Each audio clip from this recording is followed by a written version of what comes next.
জয়ের রান্নাঘরে শুধু আপনারা দুপুরের সাধারণ খাবারগুলোই দেখেছেন, তবে আজ আপনাদের সাথে একটা ভাইরাল রেসিপি নিয়ে চলে আসলাম।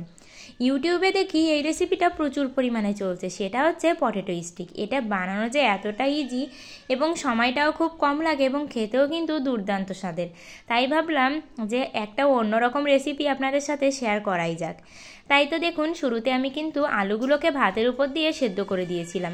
প্রেশার কুকারে আমি আলু সেদ্ধ করলে না, আমি আলুর ভিতরে যতই আটা ময়দা দেই না কেন, ওটা না কিছুতেই শক্ত হয় না, মানে নরমই থেকে যায়। তাই তো আমি ভাতের উপর দিয়ে আলুগুলো সেদ্ধ করে নিয়েছি। আর এই আলুটাকে ভালো করে ম্যাশ করে নিয়ে এর ভিতরে পরিমাণ মতো লবণ, শুকনো লঙ্কার গুঁড়ি আর দিয়ে দিলাম 3 চামচ কর্নফ্লাওয়ার।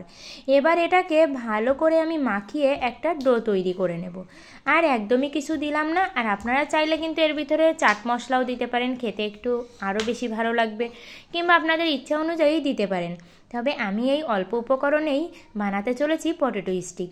এবার অল্প পরিমাণে আলুর পুর নিয়ে আমি এভাবে হাত দিয়ে একটা স্টিকের মতো তৈরি করে নেব। দেখুন, ঠিক এইভাবেই আমি অনেকগুলো স্টিকই তৈরি করে নিলাম। আর এটা না অনেক বেশি ক্রিস্পি হয় এবং খেতে ভীষণই মজার লাগে।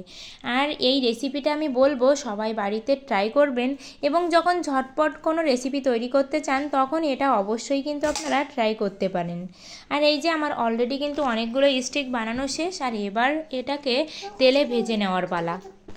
আর এখানেই আমার প্রিয় বন্ধুদের বলতে চাই, আমার ভিডিওগুলো ভালো লাগলে অবশ্যই লাইক করবেন, কমেন্টে আপনাদের ব্যক্তিগত মতামত জানাবেন, আর আমার চ্যানেলটি সাবস্ক্রাইব করে পাশের ঘন্টাটি বাজিয়ে অল অপশানে সেট দিয়ে রাখবেন।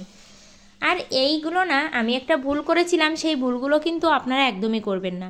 আমি যেহেতু কড়াইয়ের ভিতরে এগুলো ভাজছিলাম, তাই তো আমি অল্প তেলের ভিতরে অনেকগুলো স্টিক দিয়ে ফেলেছিলাম, যার কারণে কিন্তু আমার স্টিকগুলো বেঁকে গিয়েছিল।